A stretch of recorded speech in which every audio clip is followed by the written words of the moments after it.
Then why CNN constantly like Russia this, Russia that? Because it's ratings. Because it's ratings? Our ratings are incredible right now. But honestly, you think the whole Russia shit is just like bullshit?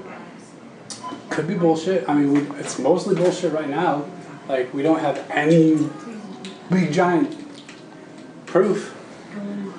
I just feel like they don't really have it, but they want to keep digging. Mm-hmm.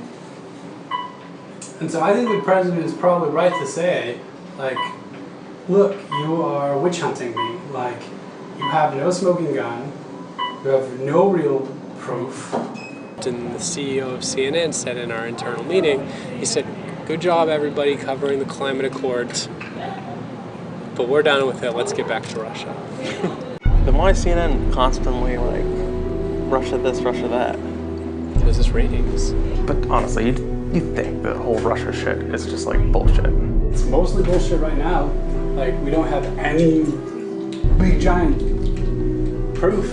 I'm not going to give you a question. Can you state categorically? You are fake news. Because of the attack of fake news and attacking our network, I just want to ask you, sir. I'm changing it from fake news, though. Doesn't that undermine... Very fake news. I know, but aren't you... Even if Russia was trying to swing an election, we try to swing their elections. We're in our CIA and doing shit all the time. Fake news. We start our American Pravda investigations inside America's media with Part 1, CNN. Our goal is to expose the real motivations behind the decision-making process at our dominant media corporations. Fake news. One story has monopolized President Trump's time in office like no other, especially on CNN. Russia. In fact, since the inauguration, CNN has mentioned Russia on their air nearly 16,000 times. So we sent our undercover reporters inside CNN to understand why, and to determine if CNN even believes that the story is even real. You're not going to believe what you're about to hear, or maybe you will.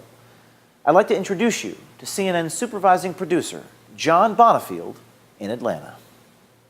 So you believe like the Russia thing's a little crazy, right?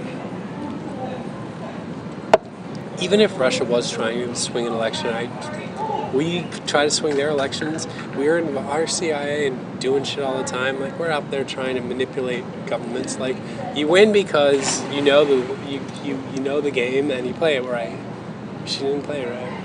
Then why CNN constantly like Russia this, Russia that? Because it's ratings. Because it's ratings? Our ratings are incredible right now. In the month of May, CNN's ratings were significantly higher than they were the year before. The Russia story and Trump have made CNN millions. Because of So my boss, I shouldn't say this, my boss a couple days yesterday, we were having a discussion about this dental shoot, and he's like, I just want you to know what we're up against here. And he goes, just to give you some context, President Trump pulled out of the climate accords, and for a day and a half we covered the climate accords, and the CEO of CNN said in our internal meeting, he said, good job everybody covering the climate accords, but we're done with it, let's get back to Russia. the CEO? Yeah. Oh my God. So even the climate accords, he was like, okay, a day or so, but we're moving back to Russia. Bonifield says CNN's CEO Jeff Zucker demanded that his news channel get back to the ratings winner that Russia is for CNN. Was that an editorial call or a business call? So I understand it's all ratings, right? Oh, it's a business. It's a business. People are like, the media has like an ethical... But all the nice cutesy little ethics that used to get talked about in journalism school, you're just like, that's adorable. That's adorable. Yeah, this is a business. Especially cable news, you know. Cable news isn't the New York Times, and it's not even like NBC News. NBC News still gets 20 million viewers a night. Cable news is getting 1 million. Mm-hmm. So, they gotta do what they gotta do to make their money, I think. And so I love the news business, but I find it so I'm fascinating. very cynical about it.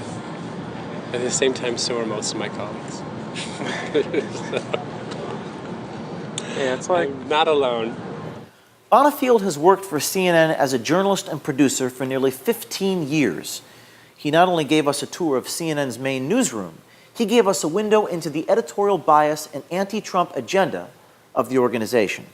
I think that there are a lot of like liberal CNN viewers who want to see Trump really get scrutinized, and I think if we would have behaved that way with President Obama and scrutinized everything that he was doing with as much scrutiny as we applied to Donald Trump, I think our viewers would have been turned off. I think they would have thought like we were attacking him. But I think our viewers right now, and I'm not saying all of our viewers are like super liberals. Right. I think there's just a lot of them, and so Trump's good for business, you're saying? Trump is good for business right now.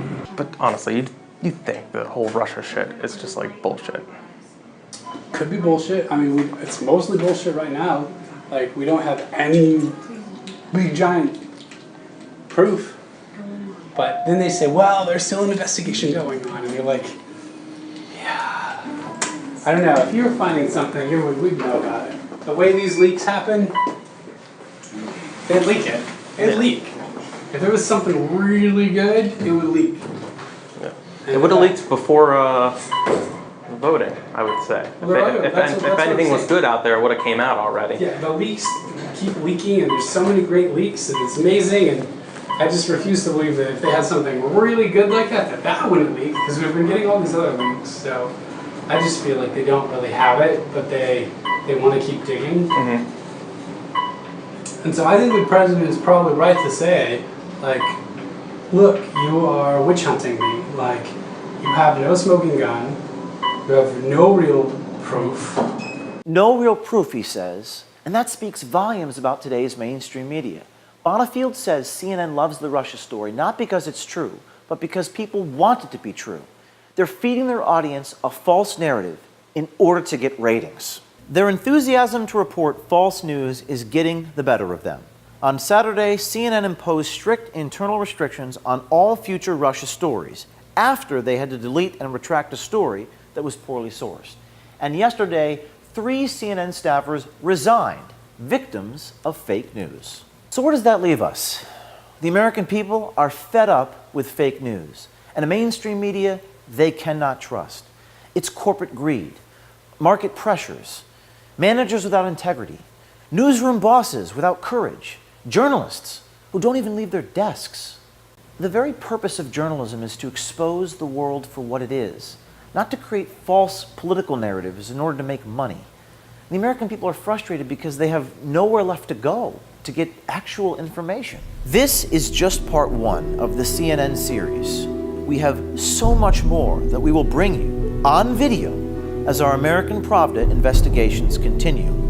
Every dishonest television network, newspaper, and social media company is now on notice. You're being watched. We're coming after you. And while the whole broken, rotten media machine may not come tumbling down, maybe they'll wake up.